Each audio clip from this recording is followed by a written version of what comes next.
আসসালামু আলাইকুম everyone, dream কিচেনে স্বাগত জানাচ্ছি বগুড়ার ঐতিহ্যবাহী মাছের পোলাও দেখার জন্য। শুধু বগুড়াই নয়, জয়পুরহাট ও নওগাঁর লোকদের কাছেও এই মাছের পোলাও খুবই জনপ্রিয়।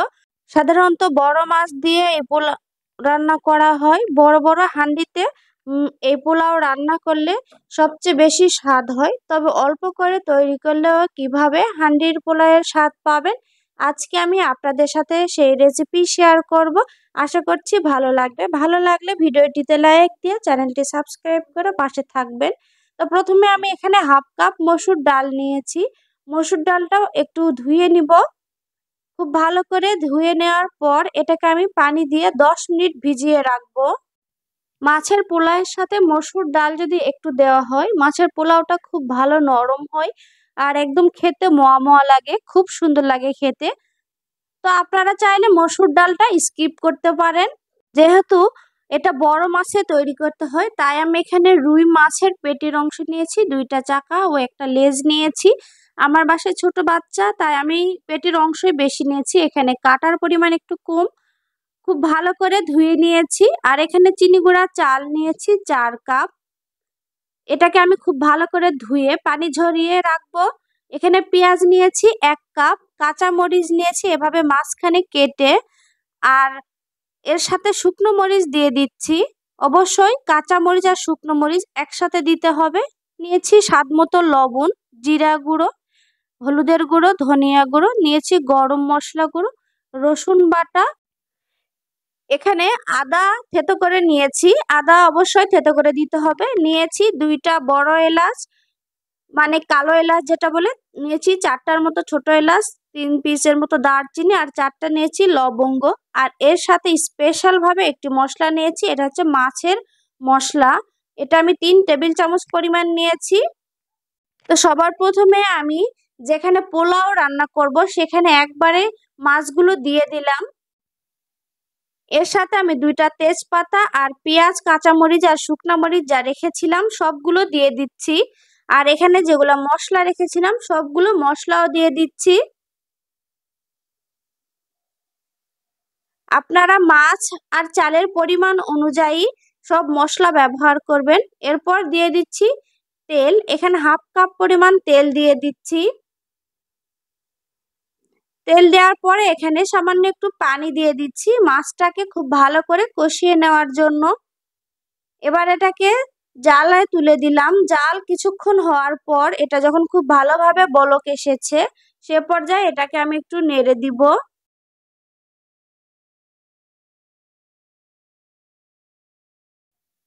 আবারও আমি ঢাকনা দিয়ে দিলাম। বেশ কিছুক্ষণ জাল হবার পর আমি আবারও ঢাকনাটা উঠিয়ে এটাকে নেড়ে দিচ্ছি। আর এ পর্যায়ে মাছগুলোকে আমি একটু ভেঙে দিব। আর লেজের এই কাটার অংশটা আমি উঠিয়ে নিচ্ছি। আপনি চাইলে যতটা সম্ভব কাটা উঠিয়ে নেওয়ার চেষ্টা করবেন, তাহলে পোলাও খাওয়ার সময় কাটাগুলো এত বেশি বিরক্তিকর লাগবে না। তো মাছগুলোকে আমি বেশ খানিকক্ষণ ধরে ভালোভাবে ভেঙে দিলাম। আর এ পর্যায়ে আমি মাছের মশলাগুলো দিয়ে দিচ্ছি।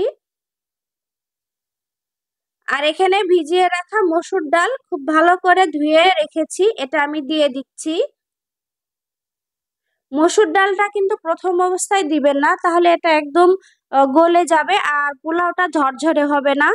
আর আপনারা যদি মসুর ডালটা স্কিপ করতে চান কোনো সমস্যা নেই। তো এটা বেশ খানিকক্ষণ নাড়ার পর আমি আবারও ঢাকনা দিয়ে দিচ্ছি। কিছুক্ষণ জাল হবার পর আমি ঢাকনা উঠিয়ে এটাকে আবারও খুব ভালো করে নেড়ে দিব।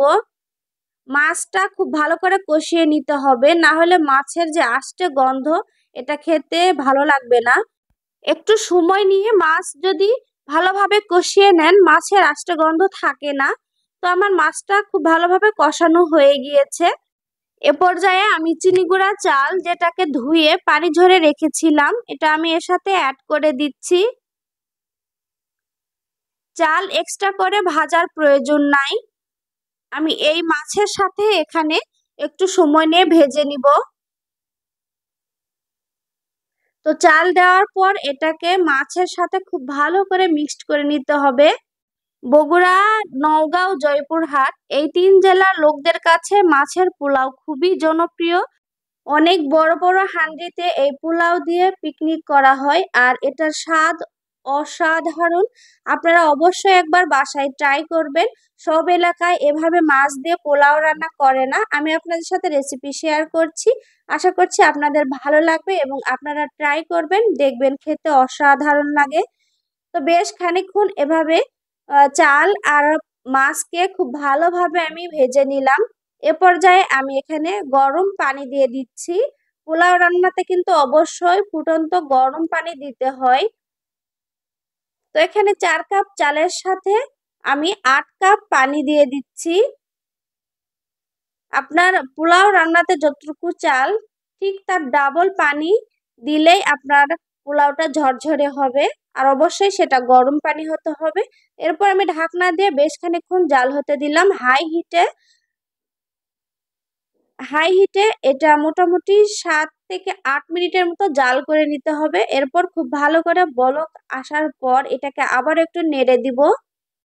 যে কোনো পোলাও ঝরঝরে হওয়ার টিপস হচ্ছে যতটুকু চাল তার ডাবল পানি দিতে হবে এবং ফুটন্ত পানি।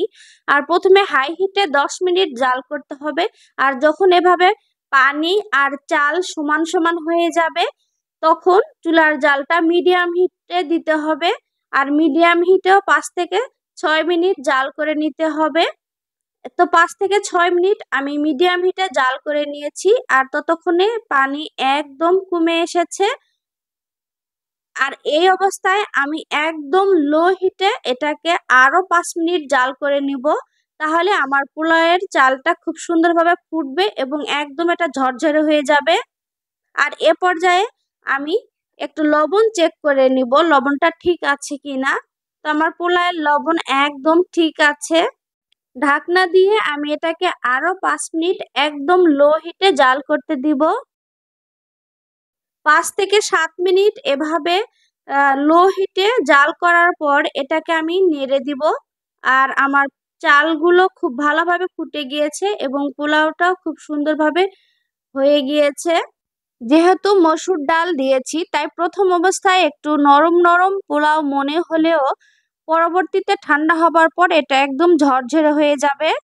আর এই পোলাওটা রান্না করার সময় সুঘ্রাণে আপনার আর ধৈর্য থাকবে না যে আমি কতক্ষণে এই পোলাওটা খাবো। তো আমার পোলাও একদম হয়ে গিয়েছে।